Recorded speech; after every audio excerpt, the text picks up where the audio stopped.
alongside Secretary Kristi Noem, Governor Ron DeSantis, Congressman Byron Donalds, and other state and local leaders. We hope to see many of you there.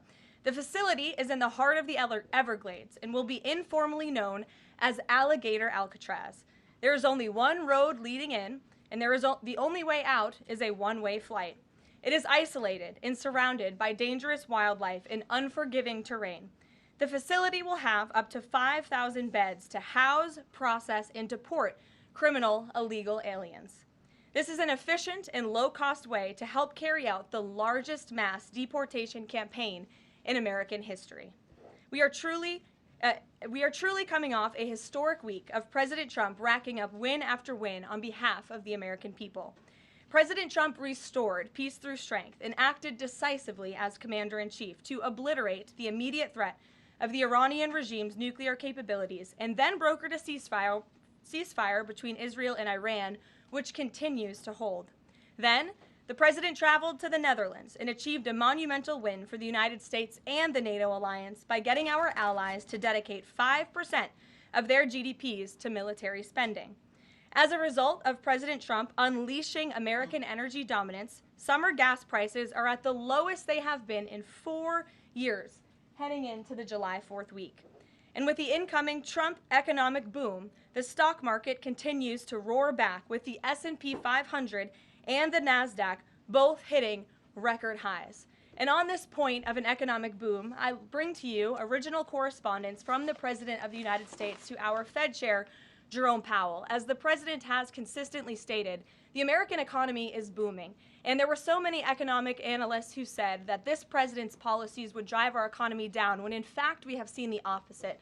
We've seen a massive deregulation campaign take place. We've seen inflation completely diminished from where it was under the reckless spending and the bad policies of the previous incompetent administration. I would remind the Fed chair, and I would remind the entire world, that this is a president who was a businessman first, and he knows what he is doing. He has a proven economic formula that worked in his first term as president, and it is working again.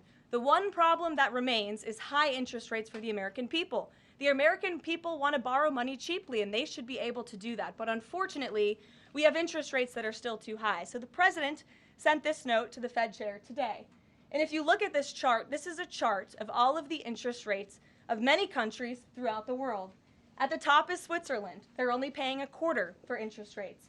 Cambodia, Japan, Denmark, Thailand, Botswana, Barbados, Taiwan, Bulgaria, Cuba, Sweden, Morocco, Cabo Verde, South Korea, Algeria, Canada, Albania, Libya, Malaysia, China, New Zealand, Trinidad and Tobago, Czechia, Bolivia, Australia, Costa Rica, the Bahamas, Kuwait, Papua New Guinea, Bosnia, United Kingdom, and the UAE are all paying lower interest rates than the United States of America, which has one of the hottest and strongest economies in the world.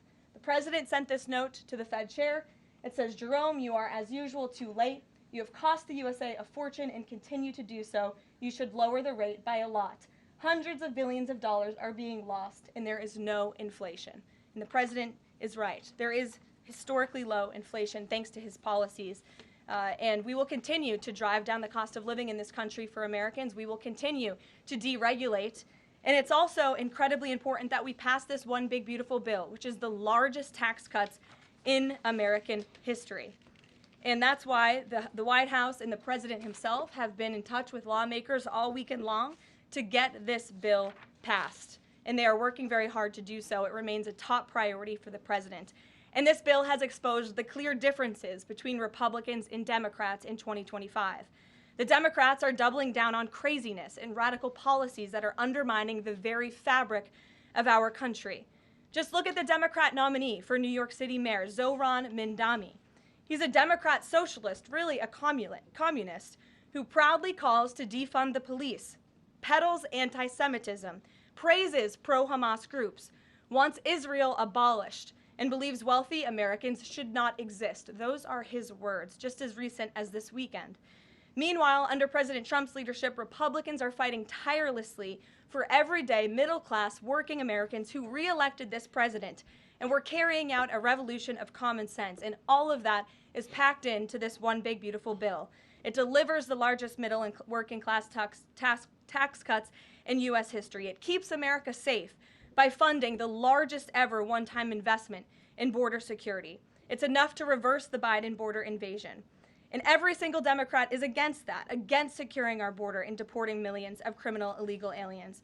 The One Big Beautiful Bill also strengthens and protects Medicaid benefits, despite what Democrats are saying, for eligible American citizens who rely on it, like pregnant women, children, seniors, and people with disabilities, by eliminating waste, fraud, and abuse that threaten to destroy this program that was intended for the most vulnerable in our society. And every single Democrat in Congress is against rooting out that waste, fraud, and abuse in blocking the 1.4 million illegal aliens who are currently improperly receiving these benefits that should be going to American tax-paying citizens. The Democrats in Congress are more concerned with defending illegal aliens than they are hardworking Americans. And the Big Beautiful Bill also revitalizes our military and enhances our defense capabilities, protects our country from emerging new threats by funding a cutting-edge missile defense system called the Golden Dome.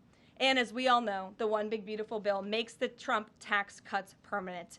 The White House and the President are adamant that this bill is passed and that this bill makes its way to his desk. Republicans need to stay tough and unified during the home stretch, and we are counting on them to get the job done. So with that, we will take questions. John Fredericks is in our new media seat today. John, thanks for being here. We'll kick it to you.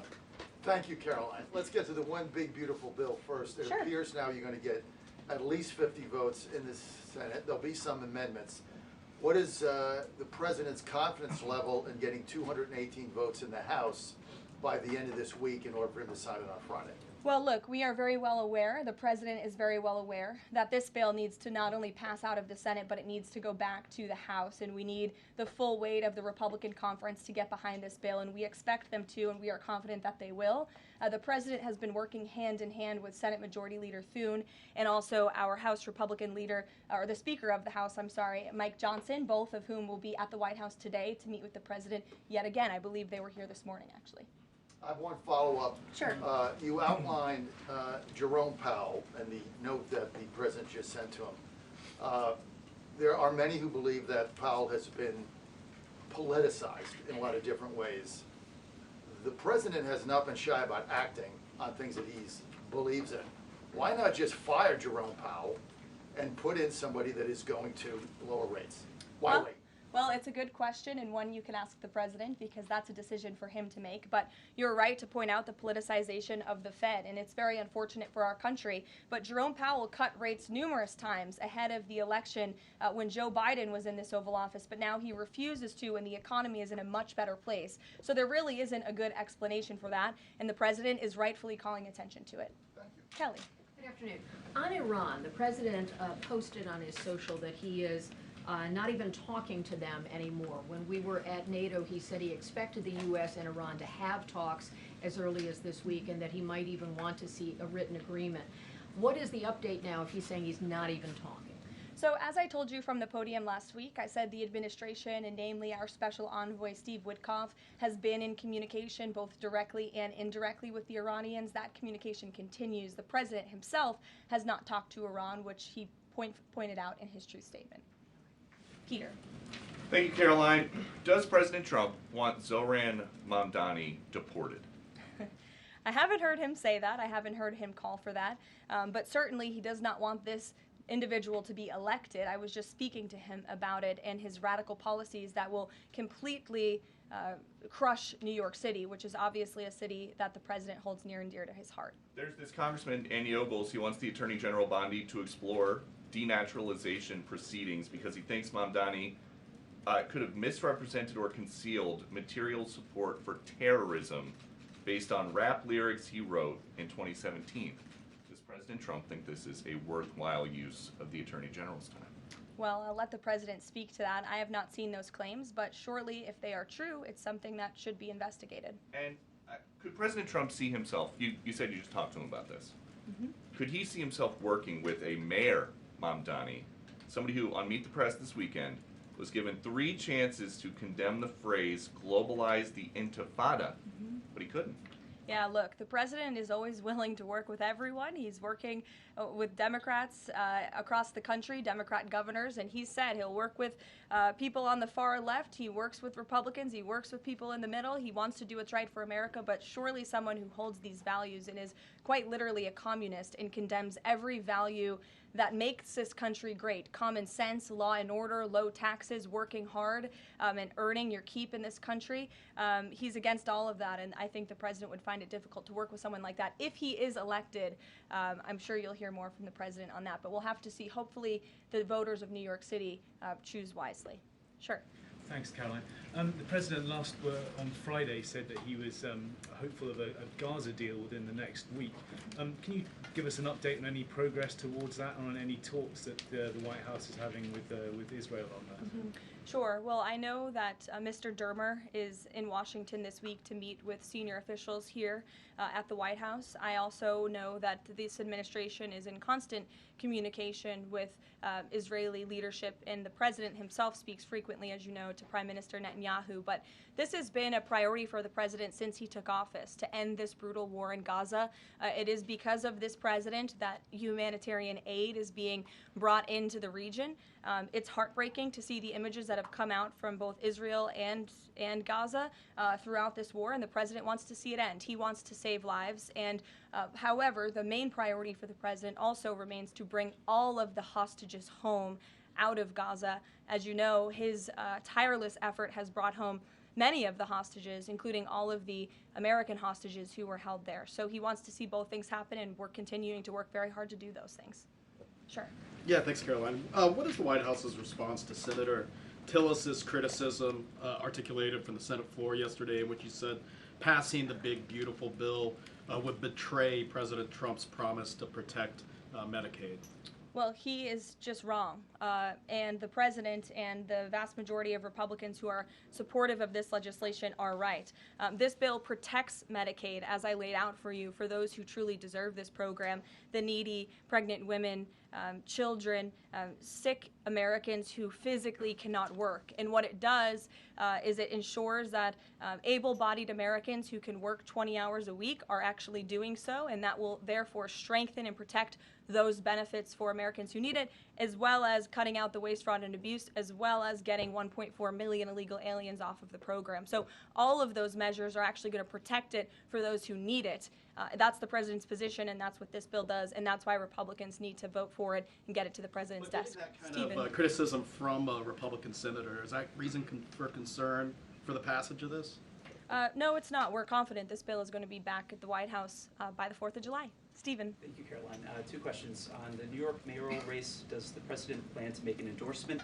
And secondly, on Jerome Powell, a lot of the focus obviously has been on interest rates and him keeping them high, but a new controversy erupted today. My colleague first reported that he's facing Chairman Jerome Powell is facing accusations of lying to Congress, which is a potential crime, about luxurious details of the Fed's $2.5 billion renovation project. Senator Loomis has called attention to this. Some experts want him to be investigated. Does the White House want these allegations investigated and, if found substantiated, punished? I'll have to take a look at those allegations, and I will raise them to the president's attention and let him speak on them himself. To your first question regarding the mayoral race, the president was asked that yesterday by Maria Bartiromo. He refused to give an endorsement, so you won't get one from me at this podium unless he wants me to do that. Philip, go ahead. Oh, okay. Sure. And then I can go to you. Cool. Thanks. Thank you. The president said that he's working on a temporary pause for immigration enforcement in certain industries. I'm wondering what you can tell us about how he's determining which industries are deserving of a pass. He mentioned farmers, but what about, say, construction workers? I mean, shouldn't there just be one standard here? I don't have any more details to read out for you, but what I can tell you is that the White House is working closely every day with the Department of Agriculture as well as the Department of Homeland Security when it comes to workforce enforcement, worksite enforcement, I'm sorry. And the president's focus and the focus of this administration is, of course, to remove public safety threats from the streets and to deport as many of the illegal criminals, especially the violent criminals that we know are still here because of the previous administration. So that's the main priority and the goal. And then the president has already made cuts to the office of the Director of National Intelligence, but now Senator Tom Cotton has put forward a bill that would cut the office by another 60%. What's the president's reaction to that legislation, and is this something that he would support, those additional cuts? I don't know if the president's even aware of that legislation, but I will get you a response if he is aware and if he wants to respond to it. Go ahead. Thanks, Caroline. You mentioned the dangerous wildlife at the Alligator Alcatraz. Is that a design feature? Why is the president going with this mega bill in such a precarious position in the Senate? And then also, can you talk about the CBO estimate that it would add about 11 million uninsured? Well, look, when you have illegal murderers and rapists and heinous criminals in a detention facility surrounded by alligators, yes, I do think that's a deterrent for them to try to escape. We do know that some of these illegal criminals have escaped from other detention facilities, like one in New Jersey, which I know was recently reported on. So, of course, we want to keep the American people safe, and we want to remove these public safety threats from our streets, and we want to effectively detain them as best as we can. As for why the president is going, I think his trip to this detention facility actually underscores the need to pass the One Big Beautiful Bill, because we need more detention facilities across the country. The last administration let in nearly 20 million illegal people from all over the world, and this administration is focused on arresting and detaining them. But in comparison to that 20 million illegal criminal population in our country, we only have 7,000 ICE agents in the interior who are doing this very important work. And so we obviously need more personnel, we need more resources, and that's why we need to pass the One Big Beautiful Bill. On the CBOs. Go ahead. Yes, in the pink. Oh, thank you, You're welcome. Caroline. Can you please share some details of China trade deal? Has the U.S. agreed to ease some export, technology export restrictions? Sure. Well, the final language that was agreed upon in both Geneva and in London was signed just past week. We can get you that final text of the agreement. Go ahead. Thank you, Caroline. Eamon, and then behind you. Okay, thanks, Caroline. So on Jay Powell, has the president got a short list of who he wants to see as Jay Powell's successor, and is he going to name a successor as early as this summer? I won't get ahead of the president on any announcements on that. Does he like Scott Besson for the job? Again, I won't get ahead of the president. And on TikTok, if you could, real quick, he said Sure. yesterday he's got a buyer, but the question there is, does he have a seller? And do you have any indication from the Chinese government that they've authorized a sale of TikTok to the U.S. or to U.S. buyers? What I can tell you is that these discussions with China regarding the sale of TikTok have been ongoing at the highest level, and they will continue. As you know, we have another 90-day extension, and it's just to continue to work out this deal and make sure that TikTok stays on for the American people. That's the president's main goal in this, while protecting their privacy and their security. Behind you. Go ahead. Thank you, Caroline. The president has been calling for a deal in Gaza for 2 days, and many posts. Who is blocking the deal? And one other thing, when he posted on Netanyahu's trial, also he said it interferes with the negotiations on Iran and on Gaza. What did he mean by that? I'm sorry, to your second question? The second question, when he posted about the Israeli Prime Minister trial, he Yes. said it interferes with the negotiations on Gaza and on Iran. What did he mean by that? It interferes because it physically and logistically was interfering. The prime minister was slated to go to court last week when he's in the middle of negotiating a peace deal and bringing hostages out of a war-torn region. And so the president was simply, I think, emphasizing his empathy that he has for Bibi Netanyahu and seeing him go what he's going through with his own judicial system in the state of Israel. Clearly, the president knows that very well. He, too, was a victim of a judicial system that was trying to put him in jail, as you all know. You all covered it. But President Trump prevailed. That's why he's back in the Oval Office, and he believes that Bibi Netanyahu is a great leader for the people of Israel. The president just worked with him closely to end that 12-day war and to obliterate Iran's nuclear facility, to take out that imminent threat, not just to the state of Israel, but also to the United States of America and the rest of the world. And he believes that Prime Minister Netanyahu should be praised for that. Go ahead.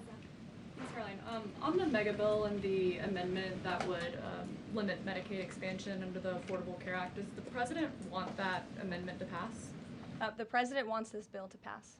Meredith. Hey, thanks, Caroline.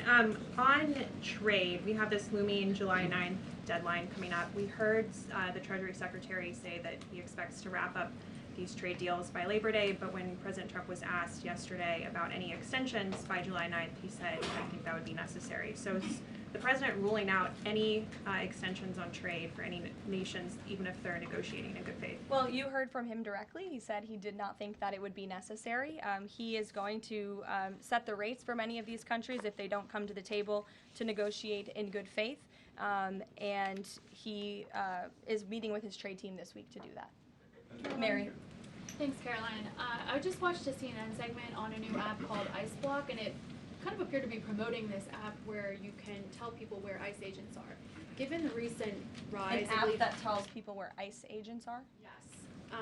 And given the rise, I believe 500% increase in assaults on ICE agents, I wanted to see if you could comment on that and why CNN would be promoting such an app.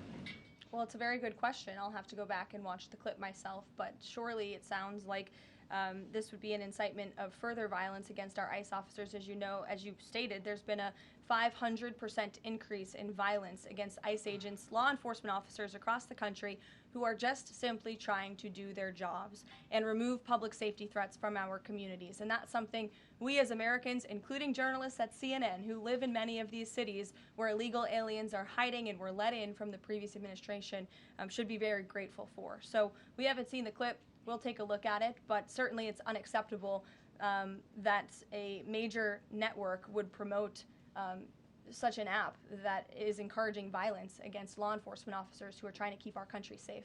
Caroline, Shelby.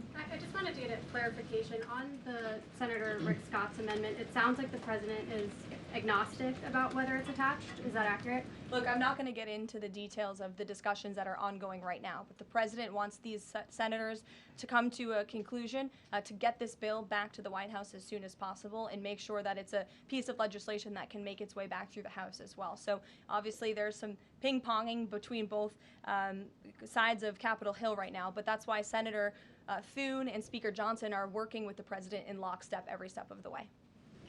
In the back, News Nation, go ahead. Thanks, Caroline. The president did and then announce. in front of you, yes. In front of. Sure, I'll take both of you. The president did announce last week that the trade deal with India is closed, and this could happen anytime soon. Are there any roadblocks as of now? Are there any updates on that? And how does the president see this about China's role or its influence in the Indo-Pacific region? Sure, yes. The president said that last week, and it remains true. I actually just spoke to our Secretary of Commerce about it. He was in the Oval Office with the president. They are finalizing these agreements, and you'll hear from the president and his team, his trade team, very soon when it comes to India. And on China? How do we counter China on that front?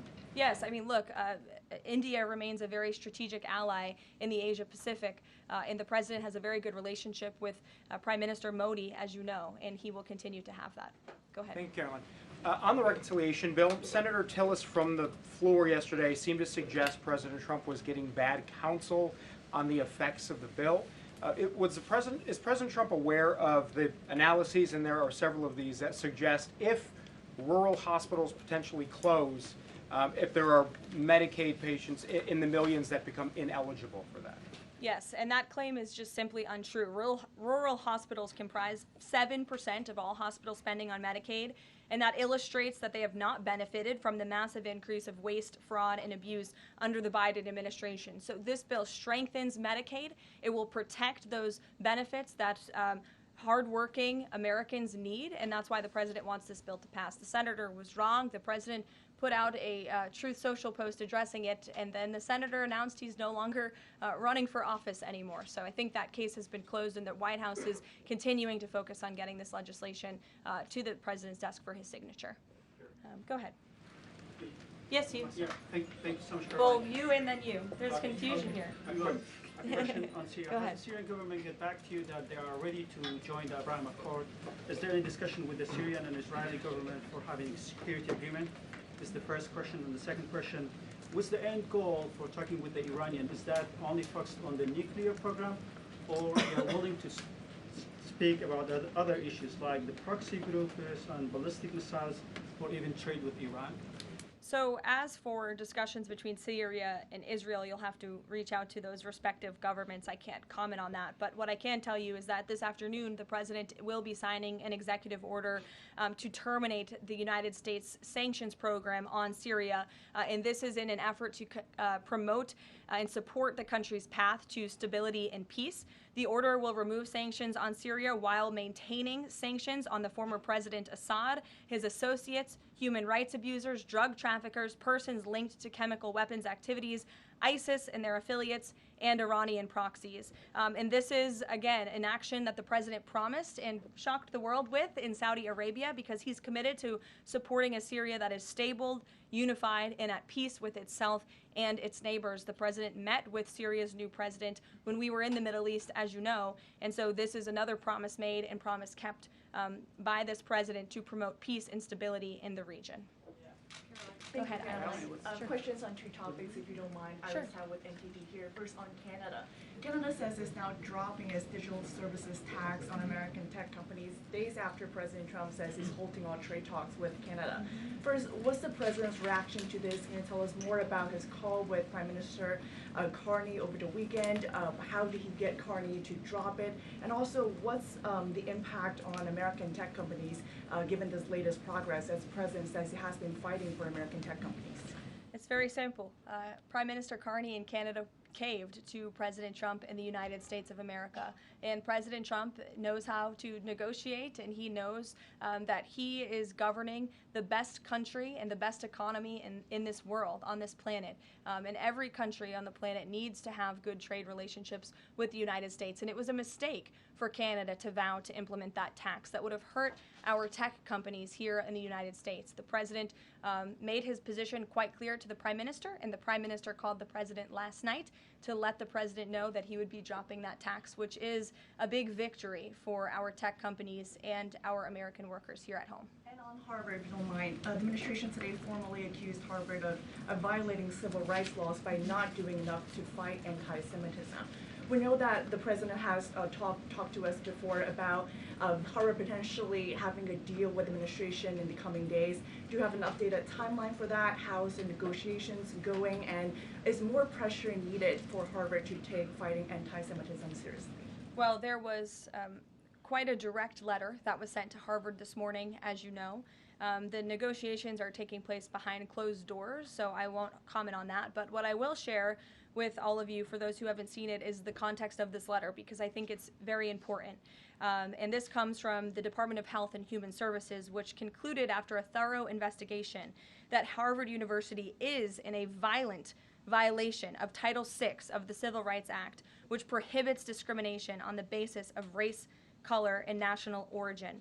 And if you read some of the content of the investigation and what they found, the majority of Jewish students reportedly experienced negative bias or discrimination on their campus, while a quarter of Jewish students at Harvard felt physically unsafe. Jewish and Israeli students were assaulted and spit on. They hid their kippahs for fear of being harassed and concealed their Jewish identity from classmates for fear of ostracization. Images were widely circulated amongst the Harvard community that trafficked in obvious anti-Semitic tropes, including one that showed a dollar sign inside of a Star of David, and the campus was vandalized with anti-Semitic stickers, including one that showed the Israeli flag with a swastika. The Harvard campus was racked by demonstrations, as you all know, violent protests that violated the university's rules of conduct. The demonstrations called for genocide and murder, denied Jewish and Israeli students access to campus spaces. These are all facts that Harvard cannot dispute, and that's why the administration has found them in violation of Title VI and has threatened to withhold their federal funding, because if you break federal law, you should not be receiving federal tax dollars. And so I rest my case on Harvard. Andrea. Yeah, so President Macron of France earlier today said that tariffs levied by powerful countries are often a form of blackmail, and criticized the sort of process that's underway. He didn't mention the United States specifically, but said that these tariffs are really hurting developing countries. So there's this big UN conference going on. What do you say to that? What is the president, was he aware of that comment, and did he have any response? I think the president and the White House would certainly reject that characterization by Prime Minister Macron. Tariffs are an effective use of presidential power to bring back the middle class, to bring back our manufacturing industry, which was the backbone of our American economy and has been hollowed out by globalist politicians who have caved to foreign countries instead of doing what's right for American workers. That's why the president is effectively utilizing his authority to wage tariffs and to utilize tariffs, and continues to be in discussions and negotiations on trade to do what's right for America. And Europe and the rest of the world might not be used to that, but President Trump is back in town, and he's going to do what's right for our people and our country. Can I just follow up on Netanyahu? So there's a report in Israeli media that the Prime Minister will actually be here, that Netanyahu will be here today meeting with the President. Can you confirm that? I don't believe Prime Minister Netanyahu is here today. I think you guys would know about that by now. Unless there's something going on I don't know about, but I don't believe he is. I do know he has expressed interest in coming to Washington and meeting with the president, and we are working on a date for that. I do not believe it is today, but that would be fun. You never know in this White House, let's be honest. Go ahead. Thanks, Caroline. Does the president support this new measure in the big, beautiful bill that would impose steep new taxes on new wind and solar projects? I believe you're referring to the credits for wind and solar projects. No, and we're talking about the new tax. There's a new tax that it's estimated would add 10 to 20% to the cost of any new wind and solar projects that start after this year. Again, I don't want to comment on the specifics of provisions, but I'm sure the president will speak on that directly. Again, this is an ongoing process. The president continues to be very much engaged with the leadership in both the Senate and the House to get this bill back to his desk. Did the president ask for that provision? Because the National Building Trades Union is saying that it's the equivalent of terminating more than 1,000 Keystone XL pipeline projects. Is that something that would concern him? Well, the president spoke on this yesterday in his interview, and he said he understands that legislators want to protect jobs in their communities and in their districts. And so he understands why some of them are against this provision, but he also understands why people want the provision. So again, this is an ongoing deliberation and discussion, and the president is engaged in this very much. Go ahead. Thanks, Caroline. We've been hearing from White House officials for weeks that you're close on trade deals with a number of countries. Can we get any update on which countries will have deals by the 9th and when there may be any announcements? I'll let the president and the trade team speak on it. Can you respond to the CBO estimate that the Senate bill would increase the deficit by nearly $3.3 trillion?